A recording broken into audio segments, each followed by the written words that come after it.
And you're back on. Continue. I'm looking at the mountains. I couldn't care less. Continue. Okay. In 1963, U.S. President John F. Kennedy was assassinated, and Texas Governor John Connally seriously wounded by Lee Harvey Oswald, who also killed Dallas police officer J.D. Tippit, and Vice President Lyndon Baines Johnson was sworn in as the 36th President of the United States.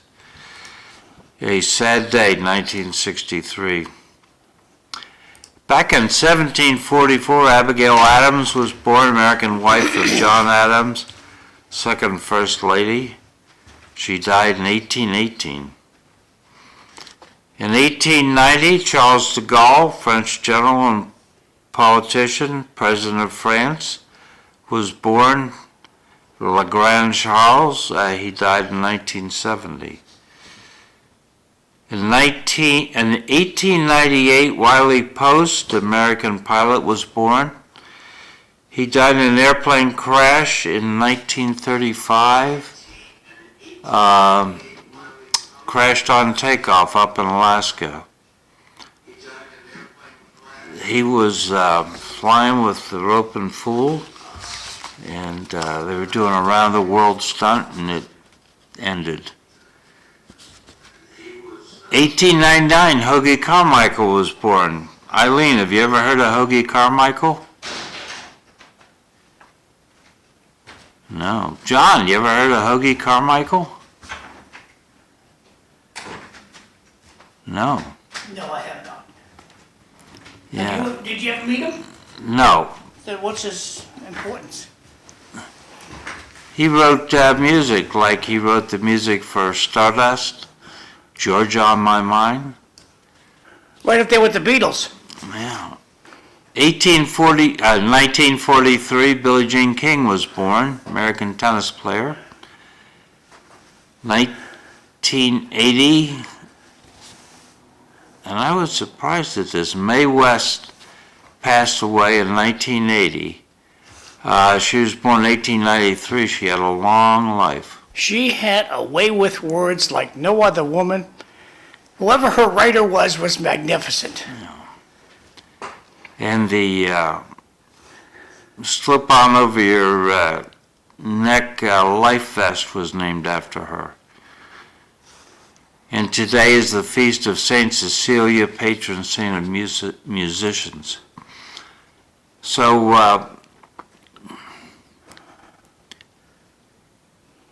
I was looking up on my browser for letters to the editor, and the latest page the Lowell Sun has out on the internet for letters was 30 October. You'd think someone would have written a letter after 30 October. Someone happy. Why have you not, Cliff? What?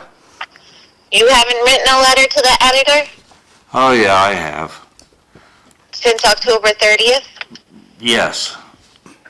They just don't publish it? They published one, and the other one I said, don't publish this. Why'd you write it then? Get it off my chest. It was about a op-ed on President Trump and the Department of Justice, and the writer of this op-ed was poo-pooing any reason for animosity on the part of Mr. Trump. They mentioned only the 6 January event and the document retention issues. They ignored Hillary Clinton's Russia issue and Mr. Mueller. They ignored DOJ going after a part-time CIA agent who supported candidate Trump in 2016, Carter Page. They ignored the smarmy way the FBI went after President Trump's first national security advisor, Michael Flynn.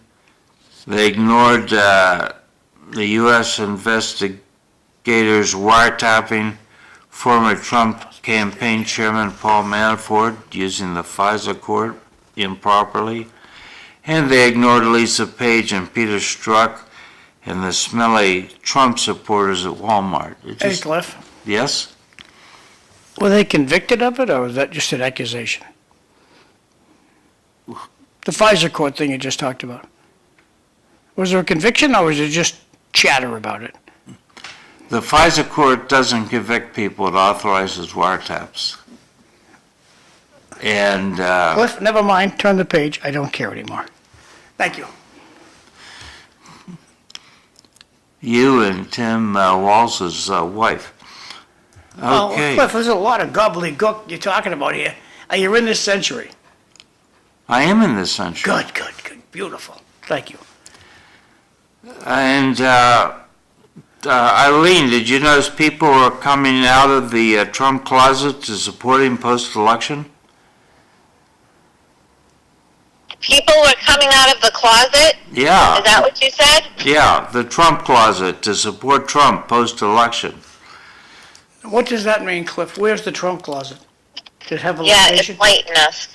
The Trump closet is a mythical situation in which people are afraid to come out and admit that they are Trump supporters for fear of getting blackballed. In the Commonwealth of Massachusetts, we talked about this on Monday, Trump lost by 1 million votes. Yes.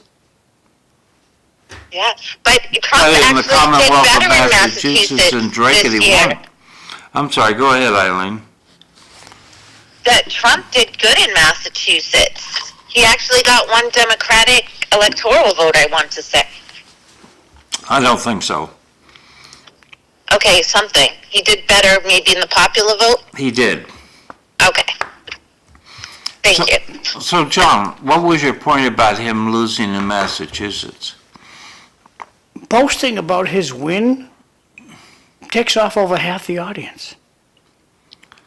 I'm just saying that people are How's Joe Biden doing? changing. And Kamala Harris, how's she doing this week?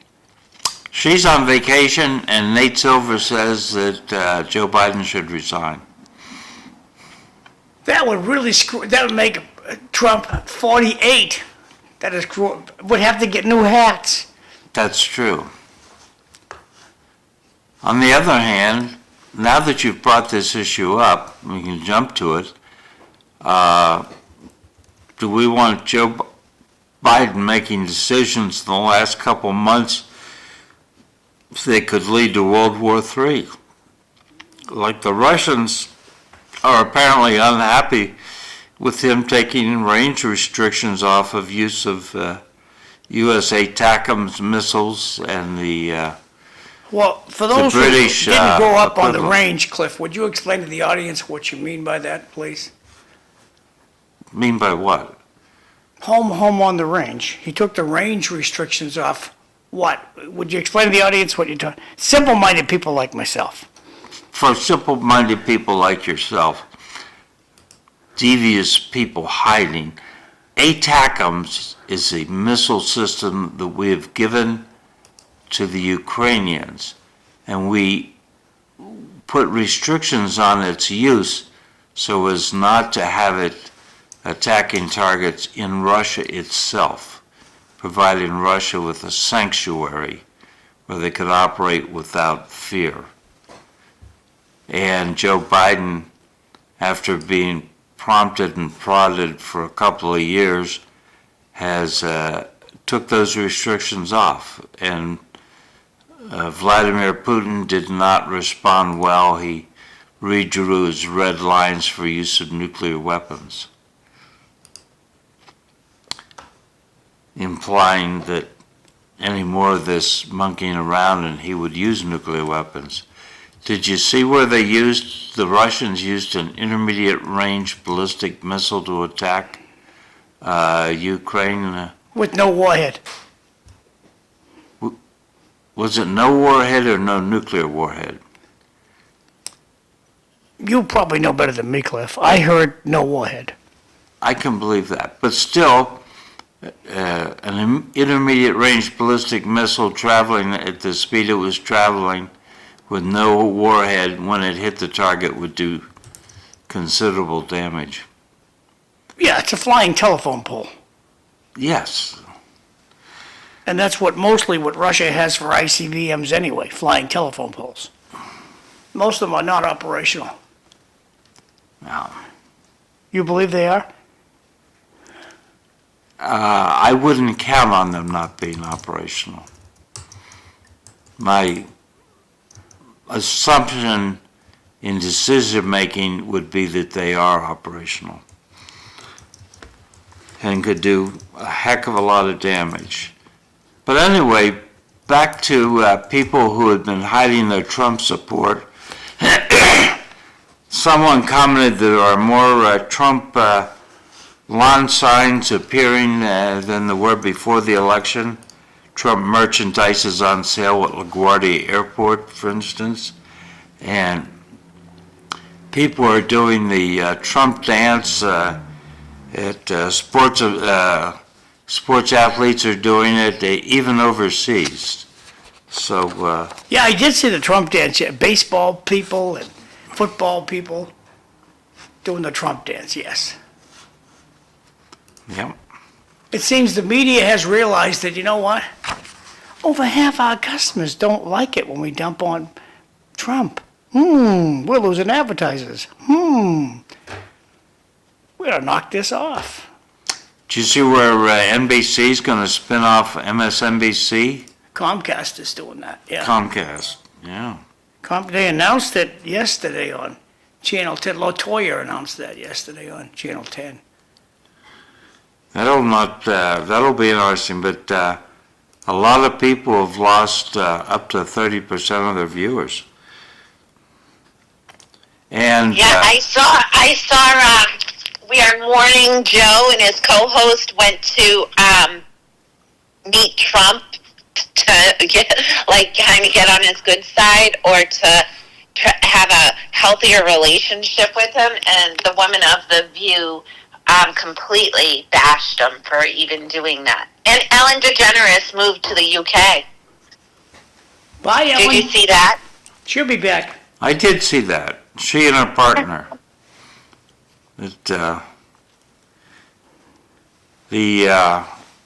Maybe it was the Babylon Bee that said it. They moved because they were afraid they would be forced to get pregnant. I'm sorry, but I don't. She'll be back because they have skimpy portions in England. She's going to be used to the American feed bag. And you go into a restaurant in merry old England, they're stingy with the grub. Huh. Yeah. Every restaurant I was in London, I went home hungry. Do you think she sold her house? I don't know.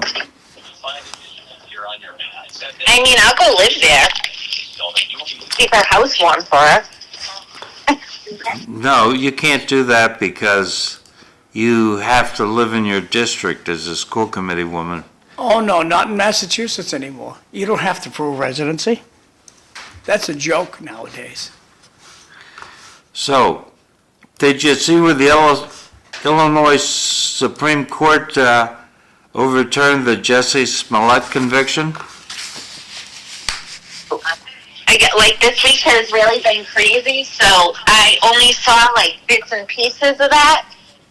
But so what happened? I know because he was arrested for basically setting up his own attack.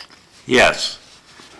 But the original prosecutor cut a deal that he only had to forfeit his bail and they'd make it all good. And then a new prosecutor came in and went after him again. And that turned out to be double jeopardy, and it's wrong. Uh-oh. Here's a picture of Trump waving bye-bye from his McDonald's window to Ellen DeGeneres and her partner. That's from Fox this morning on Facebook. Well, I feel sorry for her. I don't. She's a nice gal. You know how old she is? 73. She's Oh. my age. I don't believe I always liked Ellen. I don't believe she's I 73. liked her with the longer hair, but I always liked her, her programming. I don't care for her politics, but I like her as a show person. She seems so young to me. Anyway, now she's living in England with that prime minister who's just terrible. They don't like him. Oh my God, my English colleagues are really ticked off because he outright lied. He's robbing them blind. Oh, yeah.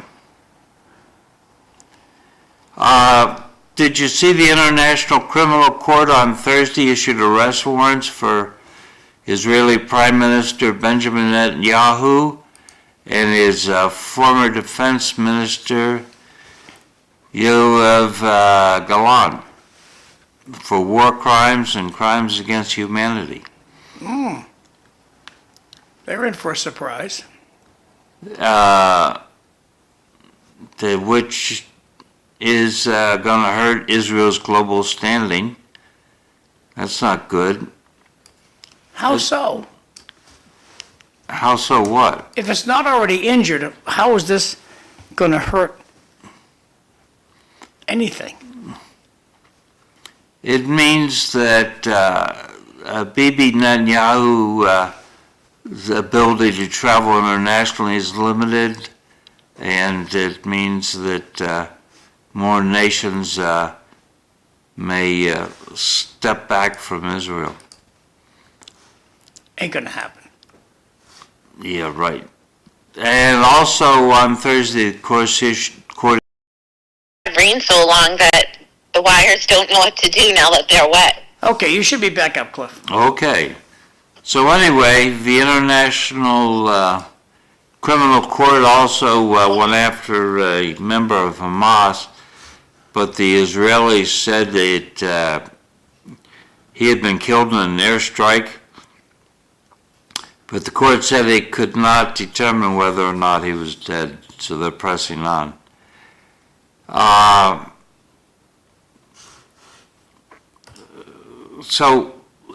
David Bernstein wrote an article yesterday. He said he was in Israel on a law professor mission in July, and he met Israel's former European ambassador. And the ambassador said that he met with NATO people. They told him that Israel's rules of engagement were both much stricter than NATO's and also too strict, and that if the rules became a precedent, it would hamper NATO's military capabilities in war. And then he thought, well, maybe. And then last month, he and his wife were at a theater performance in D.C., and during the intermission, they struck up a conversation with the guy sitting next to them. Turned out to be a retired Israeli Germany who was visiting the U.S. as part of a national defense-oriented think tank, and he volunteered that when he used to meet with NATO commanders on matters of mutual interest, they would tell him that Israel's rules of engagement to limit civilian casualties are much stricter than NATO's. So I don't know where we are with the International Court. Eileen, did you read anything about this Iranian college student, Ahu Daye, the science and research girl who was being harassed by the morality police for the way she wore her hijab, and so she just took it off, stripping down to bra and panties. Did you hear about that? No, but I really like her from what I've heard about her so far. Yeah. So Where was this?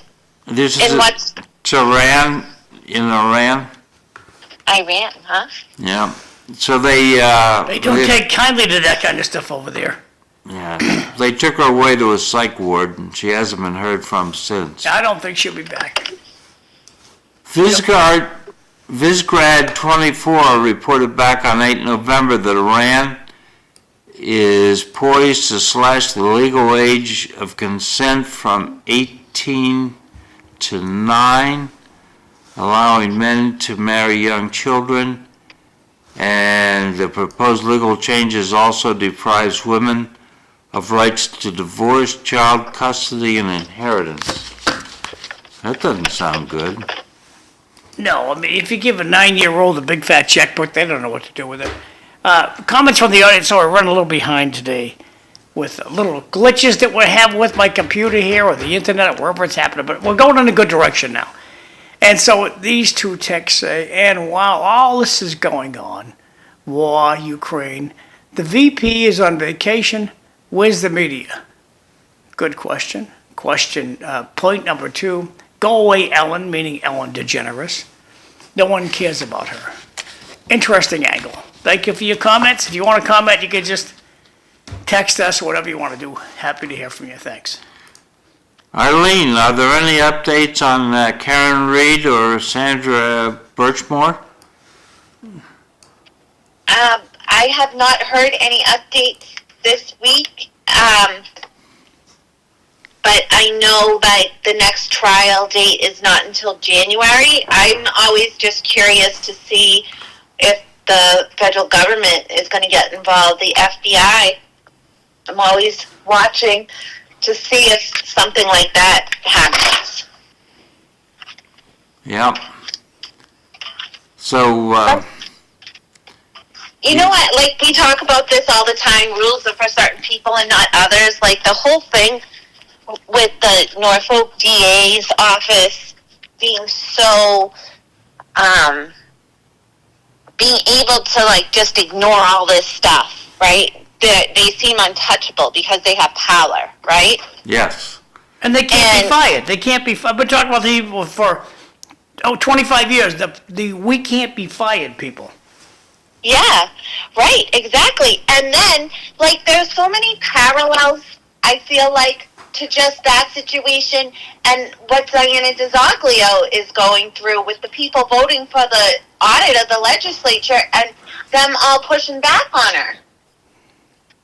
Like, she went and worked hard to get all those signatures to get that vote on the ballot, and yet they're still trying to do everything they can to evade doing that. You know what I mean? So, like, why is it that certain people are untouchable? And where's the governor and the attorney general in all of this? They're the ones that are, like turning their heads. I think we're going to talk about this in about 12 days. 12 days. Yeah, Monday before Thanksgiving. Oh, speaking of which, are we doing a show next Friday? Why not? Well, you're the host, so Eileen, do you want to do a show the Friday after the Thanksgiving? day after Thanksgiving. Day after. The day after. Yeah, that's fine. Yeah, we're doing a show. Understood, thank you. No live show on Thanksgiving. All right.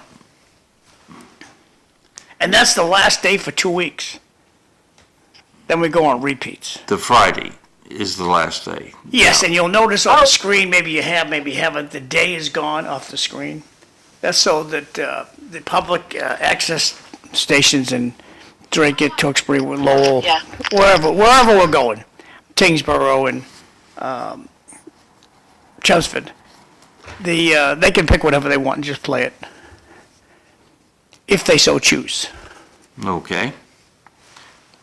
So, do we think that President Trump's going to be able to end the war in Ukraine? Yep. Do you think that President Putin is actually looking for an off-ramp? Yep. And so was the other guy, the Ukrainian guy. Too many people have died. And Trump said it a year ago, stop the killing. Immediately stop the killing. And what do you think it's going to look like after they stop the killing? Will Russia pull back from certain areas? We can then begin to decide on what we're gonna do long range about this issue. But sitting down and talk, stop killing people, that's the first thing you gotta do. And when that's done, we'll move in a much better direction. Yeah. Eileen, any thought? No, I was just saying goodbye to Anthony. What happened? We've been talking about the war in Ukraine, whether or not it's going to end. Oh, I think maybe with Trump in office, certain things will start to come to an end. Yep. Okay. What are your thoughts, Cliff? What do you think's gonna happen? I think that economic factors are going to force Putin to end the war. What was your deal. question? I don't think you're answering your own question. What was my question? What was your question? My recollection of your question, do you think Trump will stop the war? Yes. And your answer is?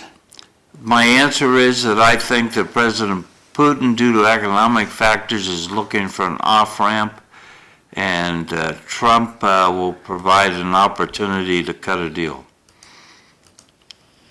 So I'll take that as the war's going to end. Yeah. This comes from, I believe, Jim, because he signs J, but it's okay. The wonderful governor is busy filling up our towns and cities with newcomers. She doesn't have time. You know, let me say this to Jay. Watch out for President Biden to forgive all the migrants. And then we'll see what Trump's going to do about it. If President Biden decides, you know what, I'm going to forgive all those people who came to America and over the last 4 years, you're forgiven. You are in good standing to become a citizen. Move towards citizenship. Thank you and good night. And I think President Biden is going to do something like that. Ah, that would be interesting, wouldn't it? It takes away a lot of problems. So the Federal Emergency Management Agency, FEMA, has been up before Congress regarding officials avoiding MAGA homes. And I got a correspondence from someone I know on the internet who said, I'm in Virginia now, and my wife and I are preparing another carload of donations for the people in Appalachia, relatives and friends included, devastated by the recent hurricanes. We'll likely rent a small trailer to accommodate the donations from neighbors. Difficult planning to get through washed out roads and bridges, fallen trees and floating lumber, and E&E, escape and evasion, from the occasional FEMA observer.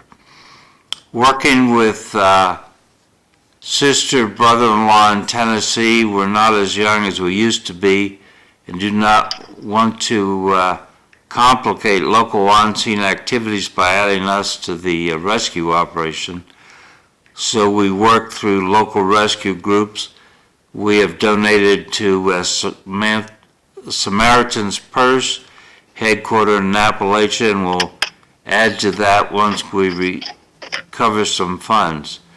We talk, text, data, email, and Zoom with victims twice a week, thanks to Elon's Starlink.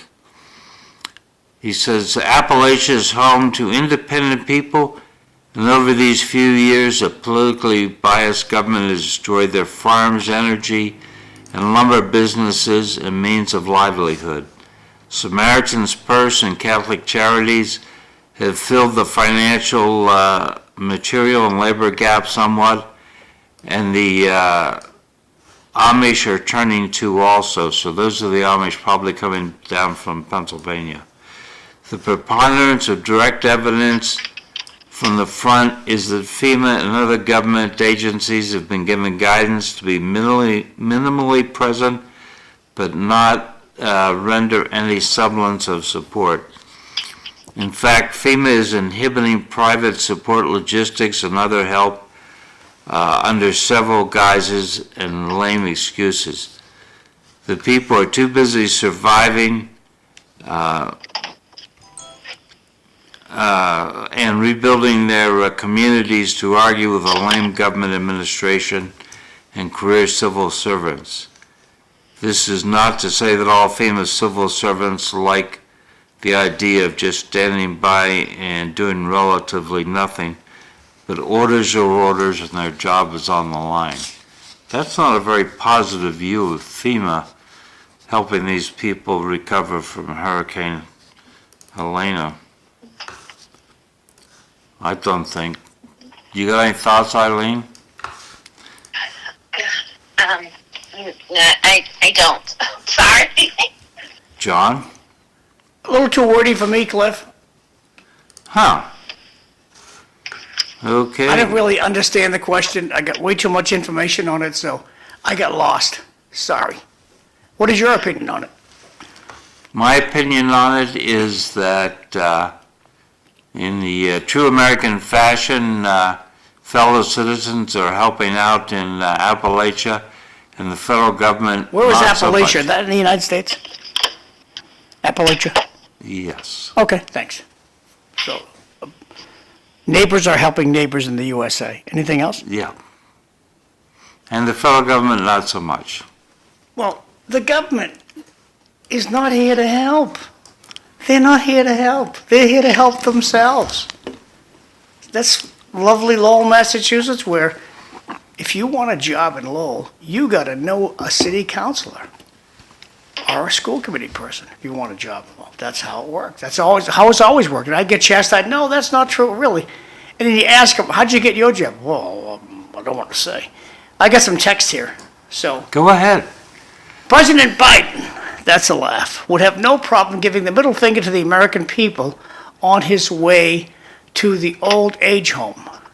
True to your point, meaning that that's from Jay. I think his name is Jim, but thank you for your No, comment. he says it's John. Oh, to your point. Oh, your comrade, John. Go ahead. Page 2. Are Rodney Elliott and Ed Kennedy for or against the audit? Well, that begs the question, how does Rodney Mom feel about it? He's going out the door, and how does Tara Hung feel about it? I got to call Tara and get him in after vacation, see if he's Yeah. going to come in and say hello. And then, so, just continuing with the text, are Rodney Elliott, Ed Kennedy for or against the audit? Well, that's a job for Melanie Gilbert to call all the state reps in the area and see how they feel about it. How do they vote on the ADUs? I had sent Rodney Morning. an email about, like, we voted on Okay, this fine. legislature audit, and now what's going on with the pushback from the legislature. And he emailed back that they're basically looking for more specifics. Lastly, this is today's birthday boy, Father Sinella's birthday. So if you run into Father Sinella, please tell him happy birthday. Back to you, Cliff. I get company at the door. Okay. So, I thought that it was a sign of the times. California universities and colleges issued statements addressing anxiety after the Trump victory. The 5th of November. Remember, the 5th of November.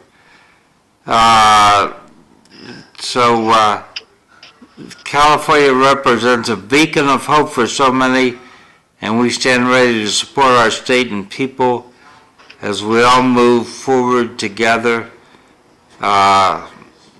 Issued a statement, just a little weird to me.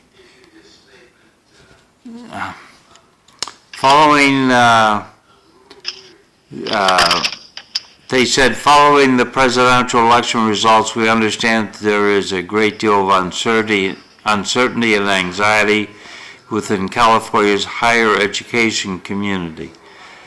And so they're helping the poor students learn to cope. I thought that was part of what college was about, was toughening up students so they learn to cope. Yeah, I don't think anybody copes anymore. So, I had this conversation with Anthony this week. I said, we used to have a thing, it's called grit. Like, you sometimes you can't figure everything out, but you need to just go along to get along.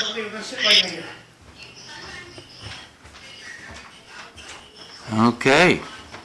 So, you saw where Matt Gaetz has withdrawn his nomination for Attorney General?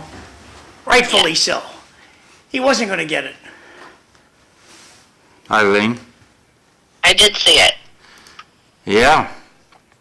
And the new nominee is lawyer Pam Bondi, former Florida Attorney General. You got any thoughts on her? No, don't know her. She's been broadcasted as a tough cookie. Intelligent, tough cookie. Yeah.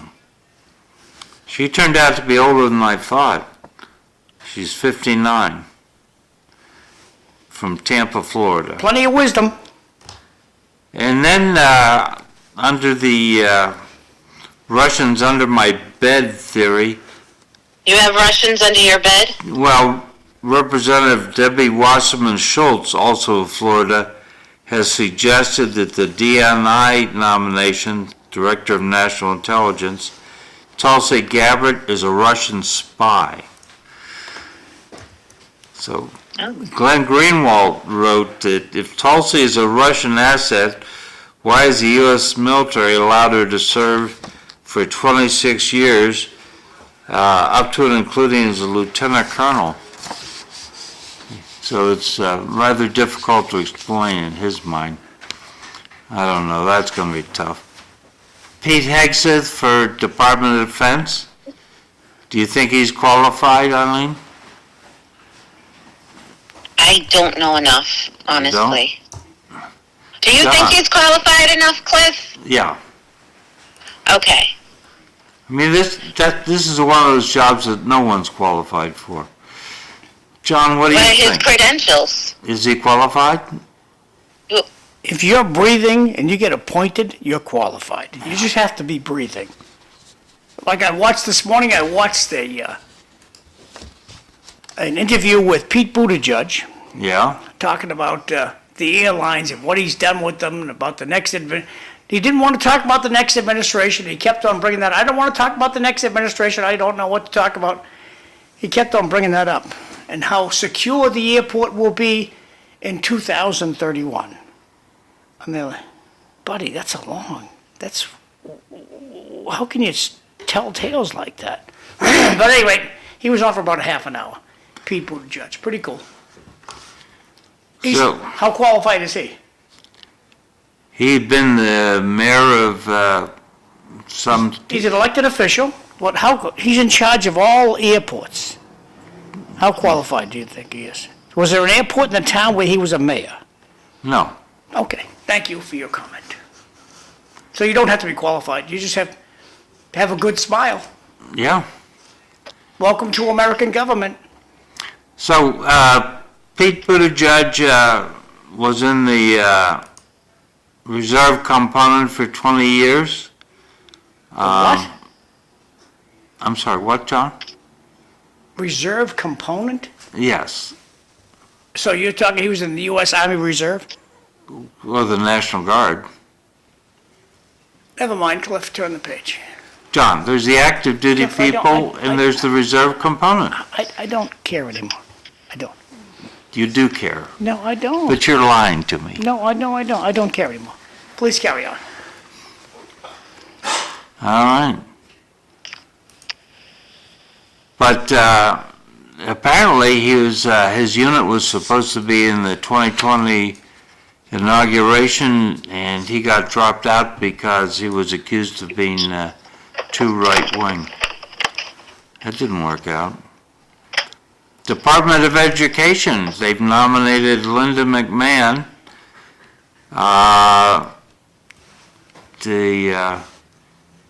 she's the wife of WWE founder Vince McMahon, and she was also the small business administrator during Trump's first term.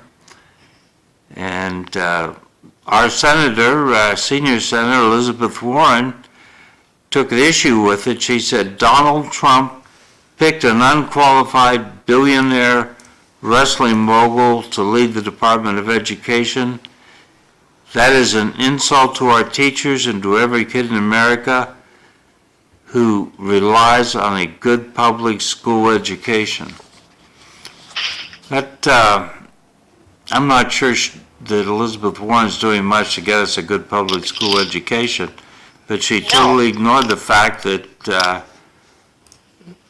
Linda McMahon had been an official in the first administration. So, I don't know. Hey, Cliff, you know what? The other day I got so fed up with listening to all this talk about President Trump's appointments to his cabinet that I went to YouTube and I watched live news from Oklahoma. There wasn't a word about any appointment. Live news in Oklahoma. It was just so nice to hear regular news with no political input. We live in Massachusetts where the channel 4, 5, 7, 11, I'm red hot mad that Kamala didn't win. And it's stuck in their craw. So I've abandoned 4, 5, 7, 11 until they simmer down much more so than they have, and I just watch out-of-town news. It's easier. You don't think that the president's cabinet is news? Nope. Not when we have the homeless problem we have in Massachusetts. The state is ripe with people not doing their job. And I love to pick on the state troopers. Yesterday, going up Route 3, heading towards Nashua, I see a state trooper pulling a car over, giving a ticket. And they're like, wow, I haven't seen this all month. And it was a woman. See, the girls work and the guys just goof off. So it was a woman state trooper actually doing her job. So I congratulate her. And I have 2 nieces that are state police. They're actually not nieces, but they call me Uncle John. One's a state trooper in New Hampshire, the other one's a state trooper in Mass. And their dad's a state trooper out by Springfield way. And I get some good inside stuff when I do. I don't see this as much as I used to, but I get some good inside stuff from both of those gals. You're not impressed? Impressed by the state police? Yeah. My relative works in Massachusetts. She says, yeah, it's true. They do have a pillow in the cruiser. Yeah. And if they're suspicious about what to do, they park on the median strip.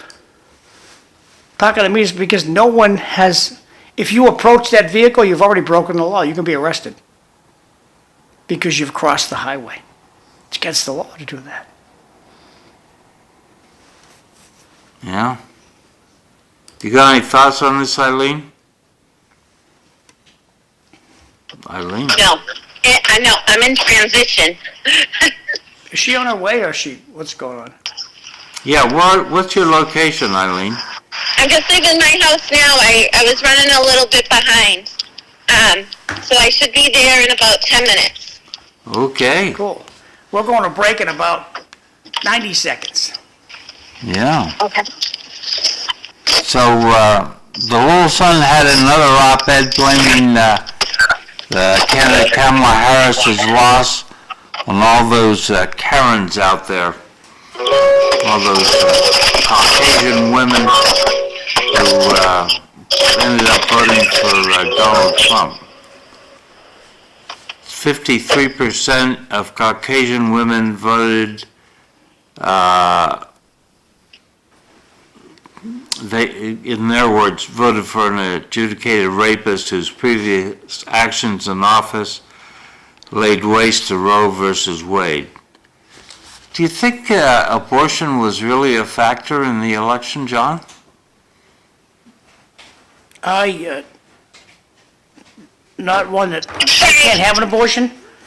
I usually don't have an opinion on abortion. The only thing I insist is, before someone gets an abortion, they should get counseled properly, because the gals I know that have had abortions regret it to this day. Lose sleep over it through this day. They didn't realize what they were doing at the time would have such a profound effect on their life.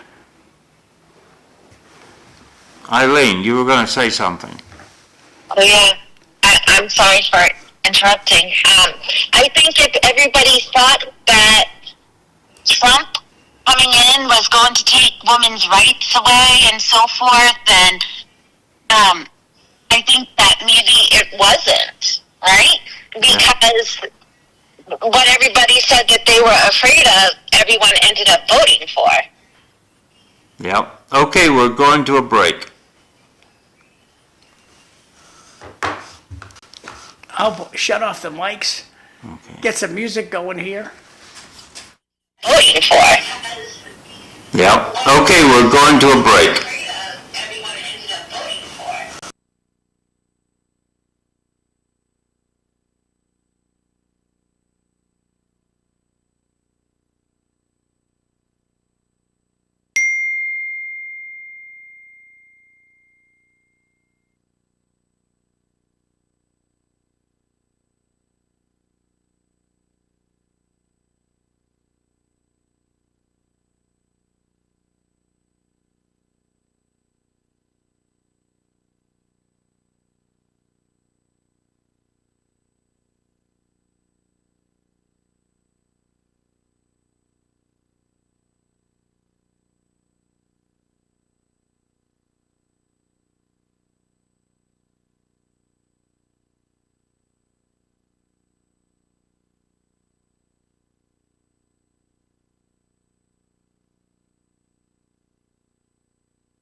You're on, Cliff.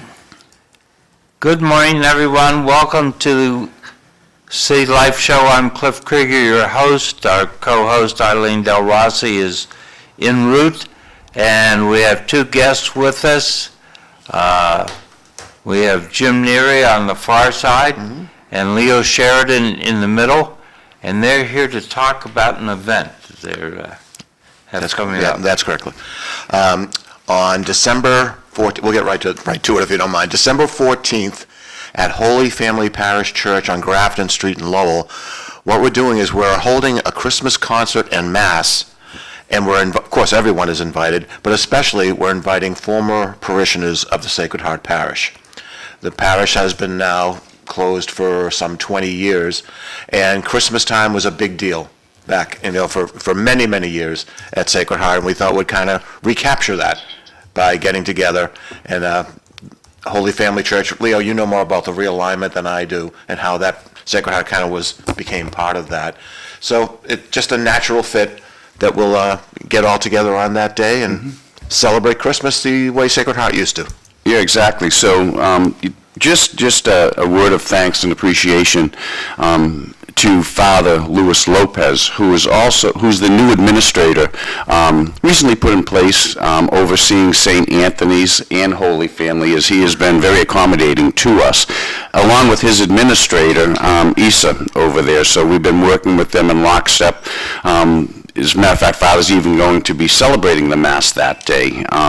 So they have been very good to us, not only just allowing us to have the Mass there, but we're also going to have a reception following the Mass at 5 o'clock-ish thereabouts.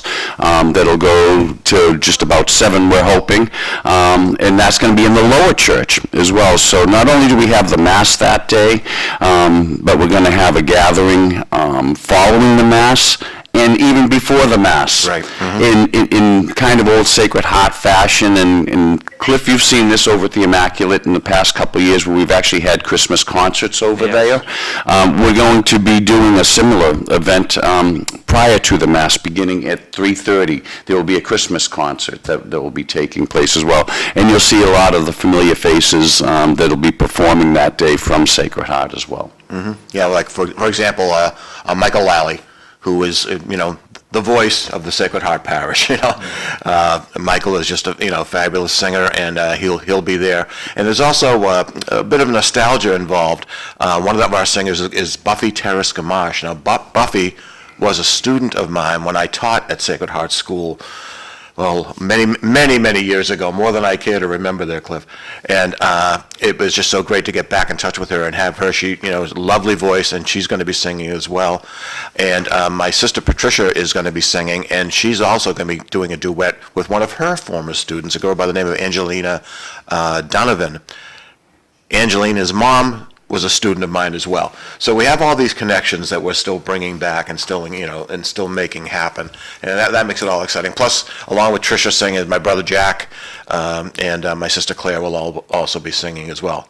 Oh, and Corinne Hickey will be part of the choir. Well, to call it a choir is calling it too much. We're just going to be a bunch of people standing around together and singing. As far as I'm concerned, if you walk into the church on December 14th, you're in the choir. Sing loud and strong, everybody, like we used to at Sacred Heart. As mentioned earlier, Father Lopez will be celebrating the Mass, but again, bringing back some historical, some people from Sacred Heart of the past. Father O'Donnell, as I understand, is also going to be celebrating. Correct. He'll be on the altar that day as well. So, again, the goal is to get as many of the former Sacred Heart parishioners there as possible.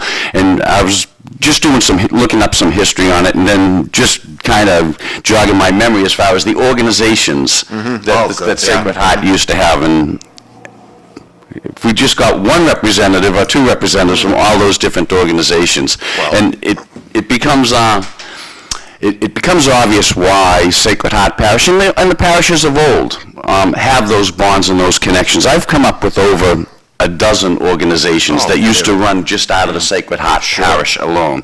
So whether you were a parent, whether you were a child going through the school, whether you were a teen involved with CYO, the church was the center of your activity back then, and that's why it's so ingrained in us. And I think that people are looking forward to this. The response that we have out there on social media has been very encouraging. So I say that because parishes, not just Sacred Heart, but all the parishes back then, they captured you relative to, they were the center of your activity. Literally, if you didn't go there for grammar school, you went there for CCD, all the way up to adult activities. So we're very fortunate, and I still have a lot of friends that I get together with regularly from the Sacred Heart days, and I'm going to put it out there now so that we don't overlook it, but I'll give you an example of the committee that we have together. We're essentially a committee of 5, of which 4 of us, we essentially all went to school together, and we quite literally hung around on a daily and weekly basis. Jim and I, we got together playing folk masses at Sacred Heart, quite literally. Wow. We got together playing folk masses. Later on, went to play in a band. Jim got me into the first band that I was ever in. But I say that because we have a subcommittee. Though Jim and I are here today as just the spokesman for that committee, we also want to thank Tricia Neary, Dottie Durkin, and Steve Normandin, who have been with us every step of the way. As a matter of fact, they've really been the drivers along with Jim. Absolutely. As far as putting this together and all the details associated with it. So you guys are pretty lucky. I've lived in 21 I think, different parishes. You're One of kidding. which burned down, Yeah, one of which was torn down, one of which was, turned out it was a mission parish and got converted into a totally different parish. So when I went back for my First Communion record, they said, "Oh, we don't have those records." They went down to Pittman, and I said, I had to go Wow. find some other place. So yes, the one place to have those memories, that's pretty something. yeah, we are very fortunate. Can you Sorry. guys recapitulate? It's on 14th of December. Yep, 14 December, That's starting, I'm sorry? That's a Saturday? That's a Saturday, correct. Okay. I would, based on the response we're getting, if you want to hear the concert, I'd arrive around 3:20 and get yourself comfortable. And we'll start around 3:30 or so, mass at 4 o'clock, and then, as Leo said, brief reception, following that at Holy Family Church on Grafton Street in Lowell, out in South Lowell. The old St. Marie's. The old St. Marie's, exactly right. That's right. And they've, Leo already mentioned how accommodating they've been. It's just been great. Yeah, Father Lopes, he's fantastic. Good. You know what else, you mentioned Father William O'Donnell. Another person that's going to be there is Father George Kerwin, who's 93 years old. He is the last oblate that came from Lowell that is living. He's right now stationed out in Tewksbury, but he's going to be at the Mass concelebrating as well. And talk about connections. I believe my dad taught him Latin. That's how, that's just the way Sacred Heart is. There's all these webs and, connections and this and that and the other thing. It's a pretty special place. John, I wanted to mention, Ellen, wasn't she in the Sacred Heart band?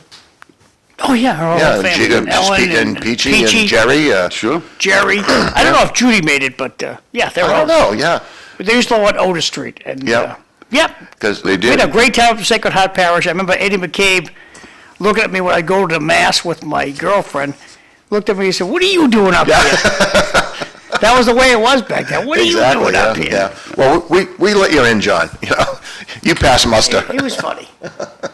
Good people. Oh, Had a lot of good times up there. Too bad it went out just like St. Peter's. Too bad Yeah. it went out. It's just no Yeah. need for it, but there's a priest shortage and there's all kinds of shortages. And There you have it. quite bluntly, the church has ruined their own reputation. And people have lost their way. And through today, the Archdiocese still doesn't listen to suggestions. And my suggestion to fix this whole thing is to have a good parishioner. We'll take Martha Krieger just for the heck of it. Martha, you're going to do the homily tomorrow. You tell Martha a whole week before. You tell Leo Sheridan a whole week before. You tell Jim Neary a whole week before. You're going to do the homily next week. And what that would do is your kids would go, your family would show up who normally don't go to just to hear you do the homily. The church doesn't want to hear that. Oh, no. We've been doing it this way for 2,000 years. We're going to keep it up. Okie dokie. But I think the church of today has kind of gotten away from all the organizations that it entailed, really, that had a means in which to draw the people in, as I mentioned. And never mind even the organizations. You go back to the days of having the communion breakfasts. Oh, wow, yeah. Right? Yeah, well, absolutely. The communion breakfast, you'd have the bean suppers, right? And the spaghetti the spaghetti suppers. So you had all of these events that really were based upon the parish. If even in high school, you'd meet new people and they'd say, where are you from? You didn't say South Lowell or the Grove, you said Sacred Heart. As a matter of fact, if people ask me where I'm from originally, I still tell them, that's my answer, I'm from Sacred Heart. Right. And if you're from this area, people know exactly what you're talking about, for sure. Yep. Absolutely, yeah. What was it? You just, So, the thought went out of my head just then, but When is the Mass? So the Mass is December the 14th. Okay. Yep, December the 14th, and so it'll begin with a concert beforehand at 3:30. The Mass will begin at 4, and then we'll have a celebration/gathering, if you would, immediately following downstairs in the parish hall over there. Someone else I wanted to mention was Father John Hanley, who we were hoping would be able to attend and maybe even celebrate. Sadly, he is going on retreat to Maine on that weekend. And so he's not able to attend. We also were hoping Jim Fleming, which did he graduate with you? He did. He did. Father Jim Fleming, we're hoping he might be able to arrive, but he's also going on retreat that particular weekend. So if there's anybody within the sound of our voices here that, like Leo said, you're a member of what, the CYO or the band, or the Boy Scouts, or the Girl Scouts, or the Thousand Club, or anyone's choir, the adult choir. I'd really love to see the kids that the kids are in their 50s now, but the kids that I used to direct in the children's choir at Sacred Heart. That was always a really, really special time on Christmas Eve. We'd sing 7 o'clock Mass, and it was always a big deal. It was great to see their parents, down in the congregation, everyone singing along and what have you. And as I mentioned a little bit earlier, that's what we'll try to recapture on the 14th. Yeah, music and entertainment was definitely a big part of the Sacred Heart's history. Oh, absolutely. Jim and I were recently on another show and discussing this. We had parish shows yearly. Yes. They were yearly, and I remember being over at Jim's house when we were growing up, because his mother was a fabulous, and his father, great entertainer. His mother was a fabulous piano player, and we used to have rehearsals over at Right in our living room. right in the living room, right over his house. If you went to the school, you were involved in the school musical shows, and there were a couple of those a year, including the Christmas one, which I go back to playing guitar at those, actually. Yep, so did I, yeah. So we had the folk masses, as I mentioned. Those date back to, I think, around I was 1972? 1972. I think I was a sophomore in Thereabouts. high school around that time. Exactly. That started. So music was also a very big part of the parish, and again, you didn't have to struggle to find a way to be involved with any of the activities, based upon the church in those days. Yeah, the church was the center of life up there. Leo, I'm sure you remember this. On Monday nights, the band would rehearse, and during the spring and summer months, they'd actually march around the block time and time again, practicing. And the whole parish would be out along the side of the road watching what's going on. The next night was bingo. Bingo on Tuesday nights. Tuesday nights, That's then right. CCD, and then CYO, and then whatever. Every single night there was something going on in the parish, and that was, like I said, people's lives. I think that what you're talking about is captured in individual parishes around the country. Last night was dress rehearsal for a Sherlock Holmes show in the parish down in Warrenton, Virginia. I've got a couple of grandchildren who are in the show, and we were decided we couldn't make it down this time for this show. Well, we made it down the last time. They did Sound of Music. It was great. Oh, excellent. So the parish has become a focus for that kind of activity, and they do pretty good. They may have to get a bigger church, though. The last time I was there for Mass a couple months ago, there were 18 altar servers. Wow. So, Wow, that's incredible. Yeah. and they had a choir. So yes, there's hope out there. There are things going on, people trying. Come to think of it, the Sacred Heart shows, they went on for, years and years and years. And Michael Lally took that to another level with his group, the SRO Players, taking a number of people from Sacred Heart Parish and putting on these fabulous shows year after year after year. And it definitely had its start at Sacred Heart. Michael directed several shows at Sacred Heart, which were great. And then, like I said, just took it to a highly professional level. Yeah. No, that's good. Yeah. All right. He'll be part of that Yeah. event on the 14th. Hello, how are you? So, Good morning. give us a last pitch on when it is. Sure. And what we're going to see. All right, so on Saturday, December 14th, starting at 3:30 in the afternoon at Holy Family Parish Church on Grafton Street, We'll be holding a Christmas concert, followed by a Christmas Mass at 4 o'clock. The concert will include myself, my sisters, Claire Abrams and Tricia Neary, my brother Jack, Michael Lally, Buffy Terrace Gamache, and Angelina Donovan. And as of right now, Tom Hickey might, I'm not sure what Tom's doing, but he'll be there. The Mass will be at 4 o'clock, celebrated by Father Lopez from Holy Family, con-celebrated by Father William O'Donnell and Father George Kerwin. Following the Mass, there'll be a brief get-together in the basement of the church, and we'll have a little fun down there and say hello to all the Sacred Heart friends that will join us on that particular day. For those of us that don't know all the streets in South Lowell, this is the church that's off the exit from 495? Correct, a Woburn Street exit. Yeah. And that's, if you get off the exit, it's a right-hand turn. Right turn, yeah. If you're from South Lowell, you say it's across from the Nick, and everybody knows what you're talking That's about. right, Yeah. right across from the Knickerbocker Club. Yeah. What's the exact address so people know? 30. 30 Chamberlain. Yeah, 30 Chamberlain. Isn't it? I I believe it's Chamberlain. Yeah, actually, the church, I think It's it's. the old St. Maurice. Yep, this is the old St. Marie's Yeah. Church, but I Yeah. believe it's 30 Chamberlain. But yeah, off of 495 is. I was listening to you guys on the phone, and it sounded like a great time. It sounds like a great time, and part of just the holiday season and religion that people have lost a lot of in time. That's what we were saying, right? And Yeah. when you lose these parishes, as we did in Lowell back in 2004, that's when the Sacred Heart closed. And that's just coincidental, by the way, that it's the 20th anniversary.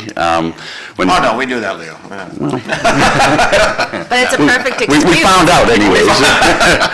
We found out, but you're right. It's you don't have the church activities today that you had that was the draw for the people in the past, for sure. You didn't, as I mentioned before, you didn't have to struggle to get involved with the church one way or another, regardless of what age you might be. Something for everyone.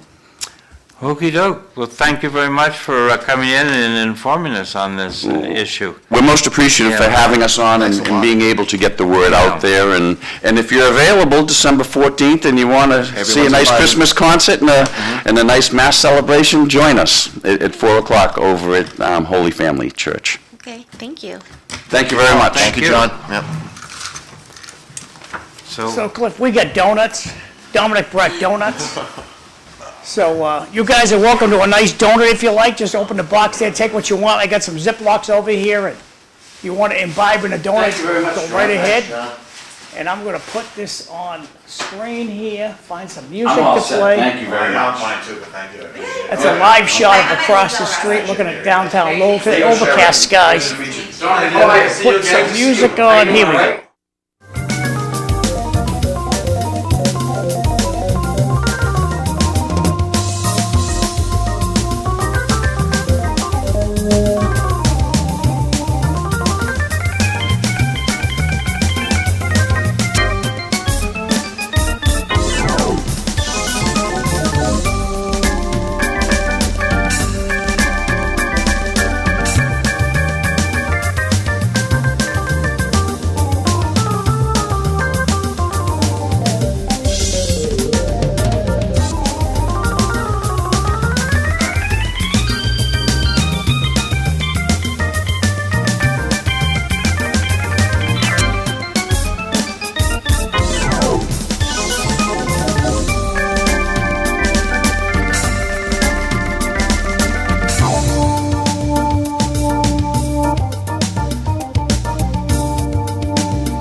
So, welcome back.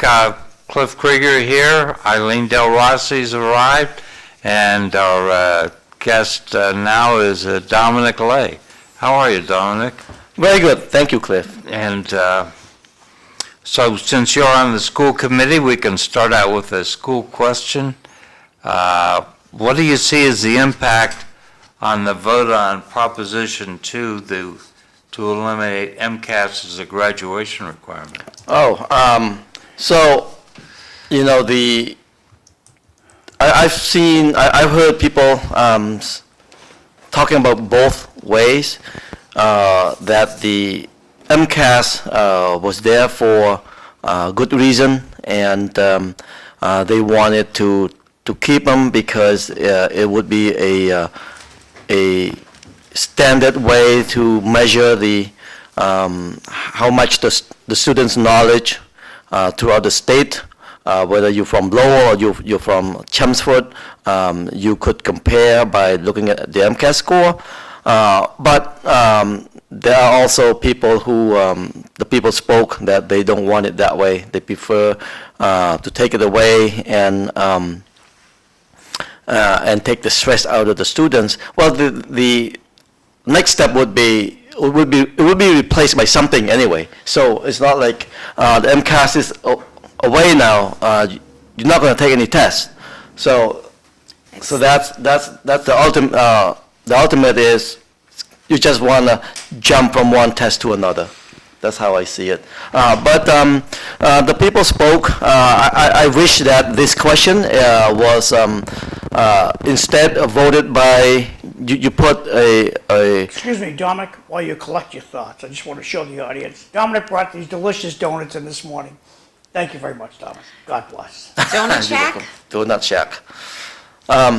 So I wish that question is supposed to be voted by educators who put them all in Gillette Stadium and let them vote in one day and see how the outcome would be. I'm sure the teachers also have split opinion on that issue. So I think the teachers are mostly happy because it's a lot of stress and anxiety. Well, you know what, it's still not going away. It's just being eliminated as a graduation requirement. So it's still happening. Right. But if we really got rid of it, most teachers would be happy, just because it's so stressful for everybody involved. So, yeah. my recollection is that the MCAS was part of a deal. The state would provide more money, and the MCAS would provide some accountability. So What the MCAS was developed from the No Child Left Behind Act, right? And it was piloted in 99, I want to say, and the first year it was actually given was 2000. A lot of teachers look at it as being developed from No Child Left Behind. It started to leave all children behind because children were then expected to not only be able to write a complete sentence by kindergarten, right? And it took away the creativity of teachers to really foster that social development that's supposed to happen in kindergarten with community helpers and dramatic play and learning and making eye contact and being a good friend. And you see the results of that. I'm not saying it's not good for accountability, but developmentally, not all children are going to be able to write a complete sentence by the end of kindergarten, right? But MCAS, and to stay on track, to be where you're supposed to be in third grade when you first take the MCAS, that's one of the requirements, and it takes a lot of work, and it took the fun out of really teaching, and it took the fun out of the kids being able to learn how to be good community members, good friends. And you see it. I feel like we see this as a result now when we go to, a Dunkin' Donuts or anywhere, person between the ages of maybe 16 and 25 work, and they look at you like you're the problem that you walked into a store, because they don't have those interaction abilities. That's what we took away when we started with the MCAS. So, but what about accountability for teachers in the school systems? Back when I was somebody and I was in the aviation Dodge, I got 2 check rides a year to make sure that, Check rides? check ride, yeah, where the flight examiner would sit in the back seat of the airplane and would go fly. Once a year, we'd go fly a tactical mission, and once a year, we'd fly an instrument mission. Well, there's always walkthroughs and observations and accountability process for the teacher evaluator. It's a huge process teachers go through every year. They do a summative evaluation, a final evaluation, and there's a journey to get professional status. And then once you're in professional status, you have to be observed. And so it's not that the accountability for teachers is not there. There's no way teachers cannot be accountable today, to tell you the truth. Everything's on their shoulders. So the issue is that they're now teaching to a test with kids that not every kid's, like I said, not every kid's going to be able to write a sentence by the end of kindergarten. Every kid learns differently at a different pace. So now this kid goes on to first grade and is a little behind. And then second grade gets more behind. Third grade, now it's time to take the MCAS. And it's not it's very prescriptive, but we all know all kids learn differently. Right? I know that some of my kids are going to be able to spell certain words, and others I'm just happy that they get the beginning sounds. And that's progress. The progress can be measured in lots of different ways for our students. As for our teachers, their accountability can be measured in different ways. And I just think we need to get more creative. And the State Department of Education, I would like to have step up a little more to be more creative and help and be more on the forefront with the districts.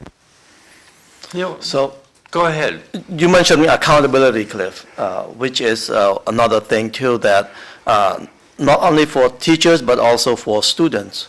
Now, if MCAS remain, like you said, even though the requirement is gone, but you have to take MCAS. The problem is, why would the student care how much effort they want to put into the test, knowing that that test means nothing to them anyway? I put a motion, somehow I put a motion before November, and superintendent gave the result, how many students actually could not graduate from Lowell because they missed the MCAS score requirement. And it turned out to be that we did have some, but not that many. It's like 99% of the 99.9, and I forgot what the number was. Maybe we have 4,000 students, and in the past 3 or 4 years we had 30 combined for 4 years that did not pass. So the impact on the students in Lowell is very, very, very small on the MCAS score requirement. But so that's only impacting the high school students, though. The MCAS doing for the middle schoolers and everybody else remain. So the teacher will have somehow to teach and follow the guideline and try to make themselves look good by teaching. That way, the students will score good on the MCAS. Yeah. And I just feel like already today, kids don't care about the MCAS. Yeah. They just don't.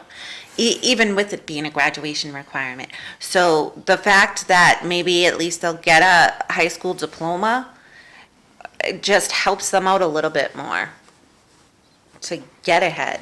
I mean, they can meet the requirements.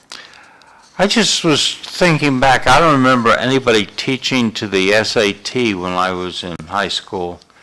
The idea that people teach to the test just seemed a little strange to me. But not everybody had to take the SATs, right? True. You didn't have to, it was selective. So, your point? My point is that MCAS is mandatory, Yeah. right? So you don't get that choice. So all teachers are uniformed to teach to this test starting at kindergarten level, all the way up.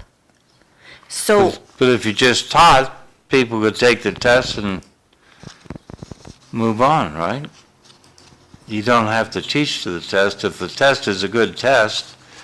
I don't think it's a good If you teach to the test. curriculum, well, But okay. what, like I said, what about the different learner? Yeah, I understand that. It's a problem.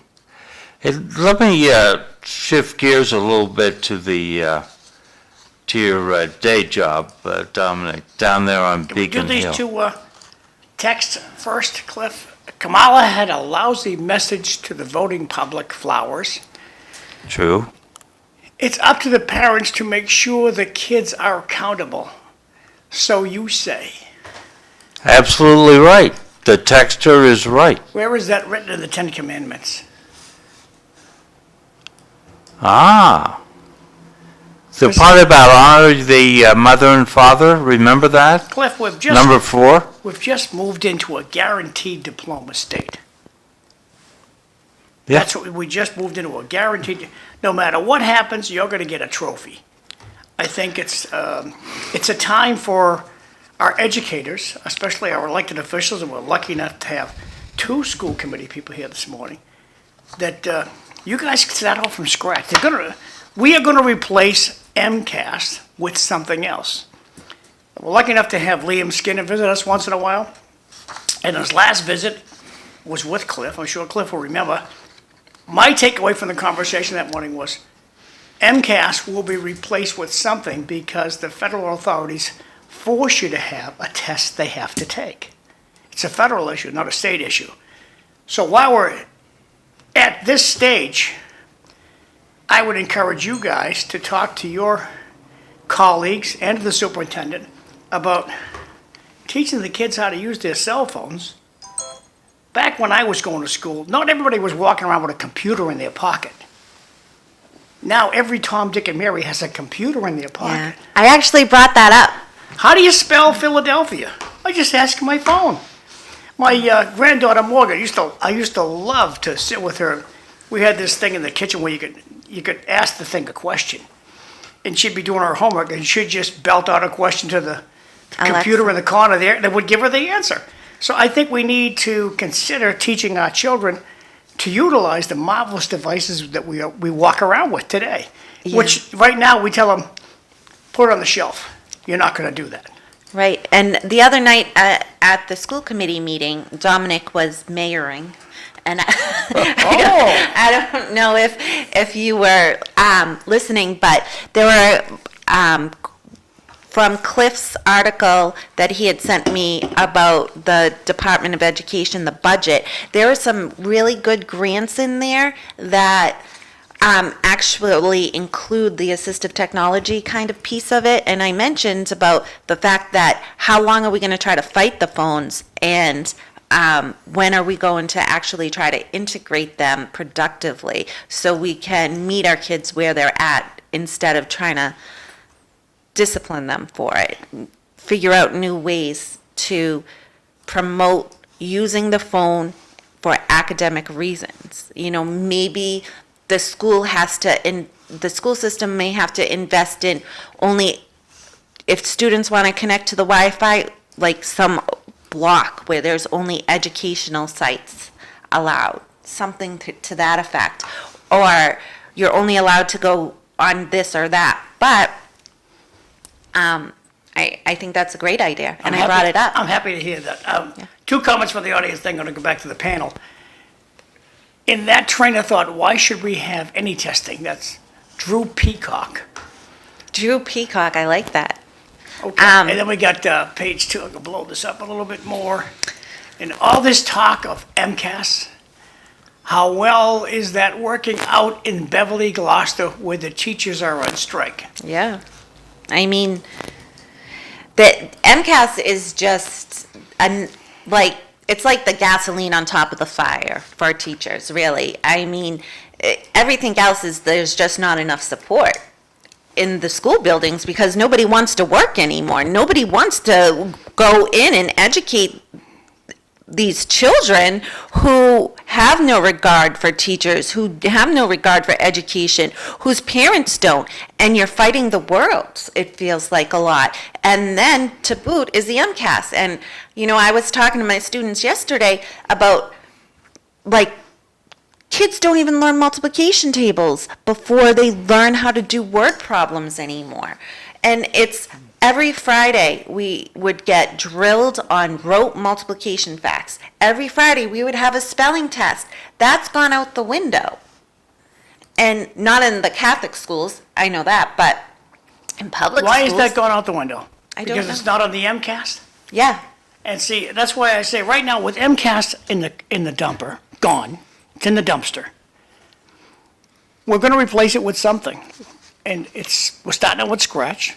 So why not teach the kids with the technology that's available in 2024? I agree with you. We have to meet our kids where they're at and respect it.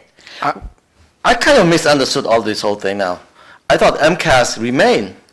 The only thing is the requirement is gone away, but the MCAS remain. You gotta take MCAS. No, You're right. no, if you don't have to get it, we just passed a law. This is hypothetical. Right. You don't have to get an inspection sticker on your car. You don't have to. You can if you want to, but you don't have to. Are you going to get a sticker on your car? I'm not. If I don't have to pass MCAS, I'm not taking it.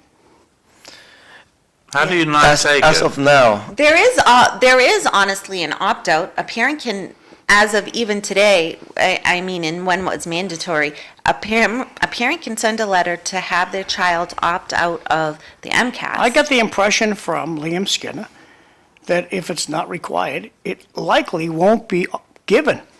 Well, it's the first steps, right? It's the first steps in this type No, I of think legislation. I think it's already in the dumpster. I think it's gone.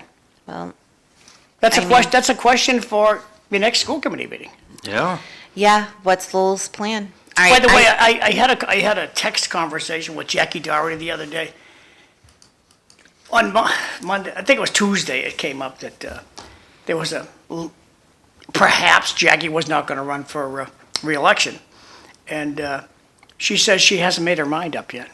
She's got a new job in Waltham. She loves the new job, but she loves her school committee work. Yeah. And so she said she'll make a decision soon, so. Yeah, I guess so. Like now, I mean, starting next year is the time you have to decide, right? Right. So, putting your other hat on, All right, Dominic. I have to get going. All right. Oh, that's Eileen, right. You're well, late. thank you for stopping by. Thank you for having me. Hey, take a donut to go. You can use it, Skinny Blank. So, Dominic. Yeah. Is there any interest down on Beacon Hill for fixing the technical high school problem? We need probably 10 more, $3 billion. And then we can reapportion the, like Greater Lowell Technical High School would maybe give up one of the communities, which would go to another school and do that. Is there any, I mean, we know that we don't have enough technical high school capability. Is there any interest in creating 10 new districts? Well, you know, what I'd love to fix is that I love to fix the way the technical school have been selecting the students. Why I say that?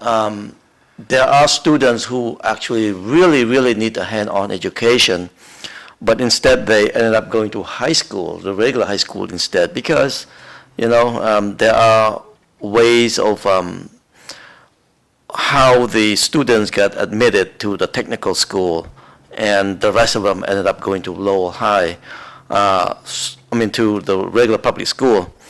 So I love to find a way to do that. That way, the one who needs the hands-on education ended up going to technical school, and the one that goes to the regular public school are the one that ended up continuing doing their work that they're supposed to. But anyway, I love to see that. That way, it's not like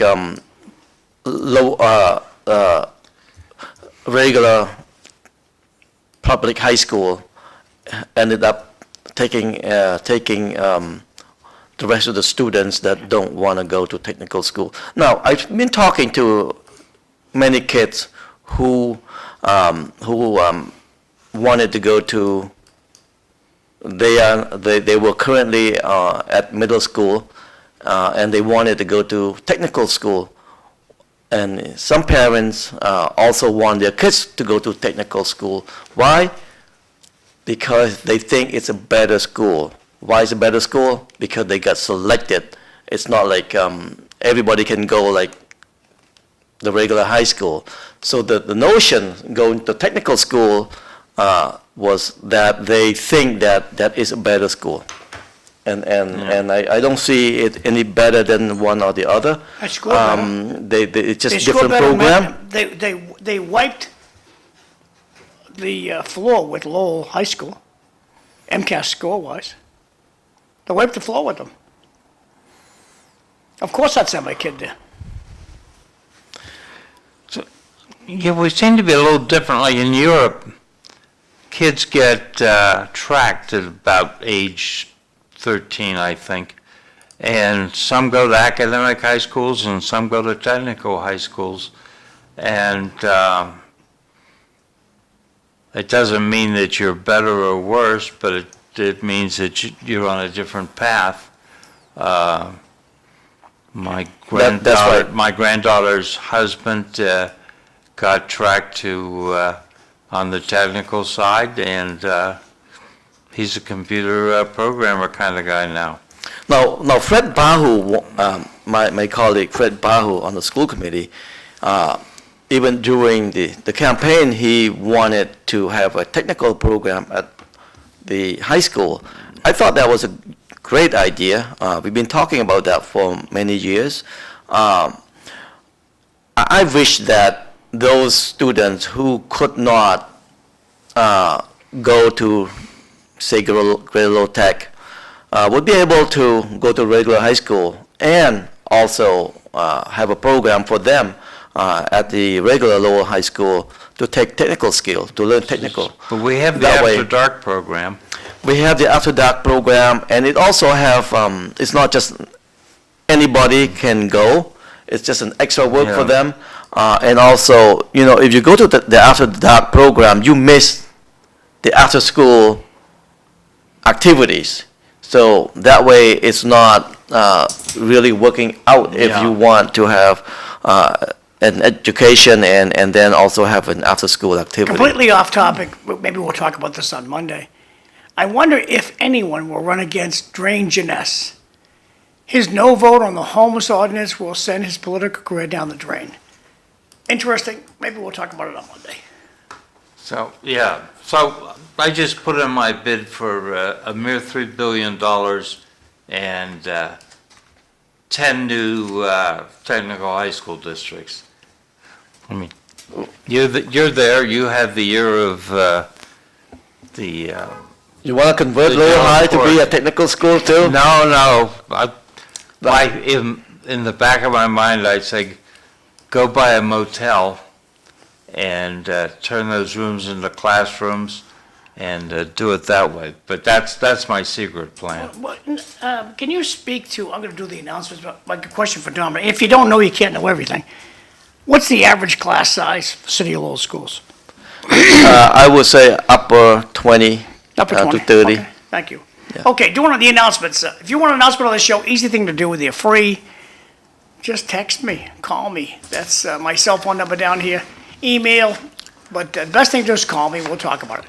Moving right along, coming up on January 19th next year is going to be this is a fundraiser for the Bridge Club Bridge Club downtown Lowell, saving lives every day down there. The Boston Bruins alumni is going to have a hockey game against the Lowell Police. And so you're welcome to go, $20 a ticket, and $4 discount if you have a group of 10 or more, and they'd love to have you down there. We'll keep talking about this, so just go on the Bridge Site's website. You can buy tickets over there, and good organization. Food drive. This continues until today is the last day. Today's November 22nd, and it's the last day to drop off whatever donation you want to for food for the Lowell Police Department. And, whoops, jumped a little too fast. And so you go to Moses today, drop off a can of healthy snacks or whatever, and they'd love to have you. Since you go in the Lowell Police Station, as soon as you get in the door, there's a box there to collect all this stuff. So today's the last day. Coming up November 24th, and that's this Sunday. This Sunday at 11 a.m., they're going to have a procession. Father Clancy, he's the pastor over to St. Rita's, is one of the churches that he's a pastor of, but he's going to have a procession around the city. So you can see a little map on the bottom there. It's 11 o'clock. I wish them the best weather day. It's going to start from St. Rita's to the Grotto on Mammoth Road, then Pawtucket Street with a station at University Crossing, UMass Lowell, then University Ave with a station at the Leiden Library, then to St. Jean d'Arc, then down Fifth Avenue back to St. Rita's. That's going to be 11 a.m., so God bless this guy. That sounds like a really great event to go to. It's supposed to be a dry day on Sunday, so please consider heading over to the St. Rita's Church over in Pawtucketville on Mammoth Road. Get over there, I'd say get over there around 10:30, and you're happy to walk with them. St. Vartanant's out in Chelmsford, they have a book club.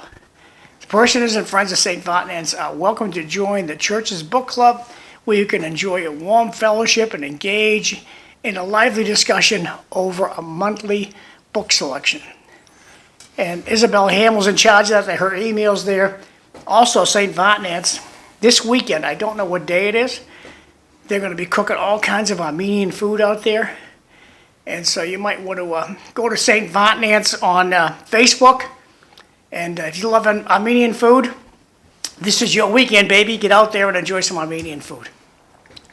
The Chelmsford Parade. It's coming up December 1st. And it's going to be a parade in Chelmsford Center. Eileen.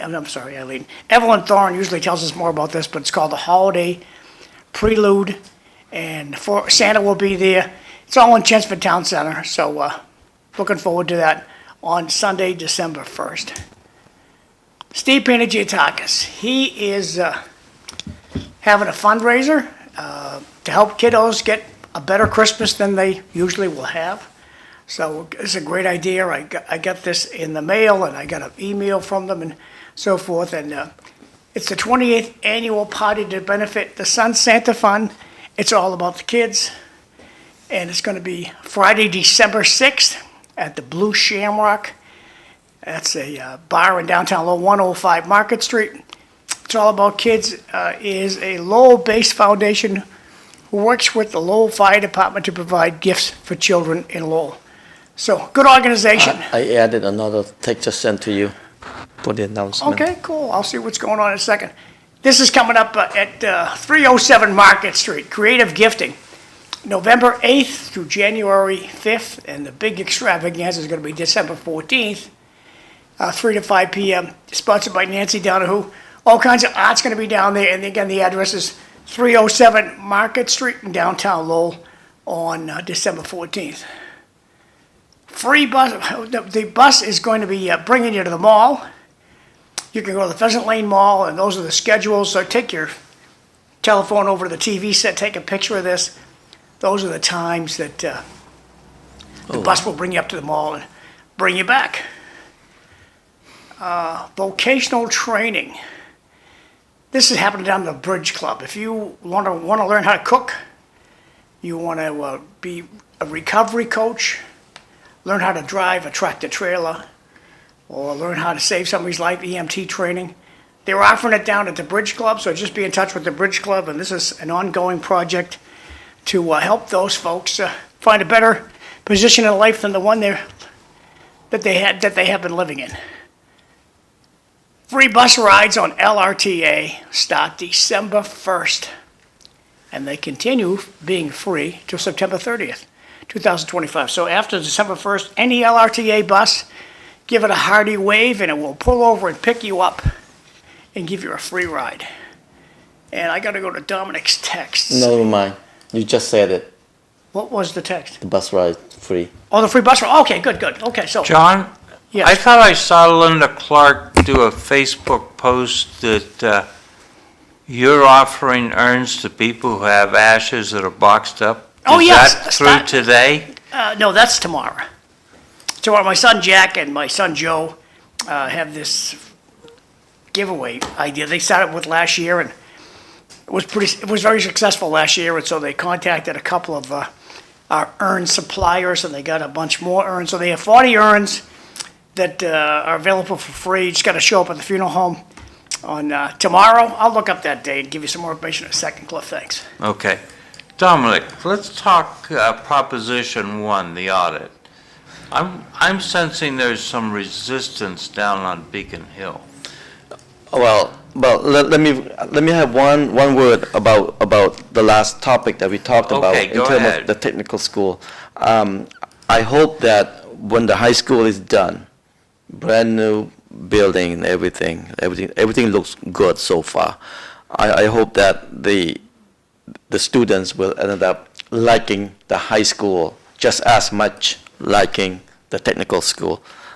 So that's the hope I have. Anyway, so your question on Proposition 1? Yes. Question 1? Question 1. I don't have any comment on that. People spoke that they want to have an audit. I don't think our office have any problem that the Madam Auditor wanted to audit the state legislature. But from what I've heard in the news, that the president of the and the Speaker of the House, President of the Senate and Speaker of the House may not like it, and they just thought that that is a bad idea. So we'll see. For me, either way, I'm good. I think when Senator Kennedy was on, I phoned in a question. I wasn't listening to the show, so I didn't hear the answer. But once upon a time, continuing ed was cheap for veterans, people over 60-something, and Native Americans. And then when they started doing online courses, and they put that in the continuing ed catalog, they said, oh, no, you got to pay full freight. Which I thought was a perversion of what the general court had set out in the law. Is there any chance that we can get continuing ed online courses back cheaper for veterans, older people, Native Americans?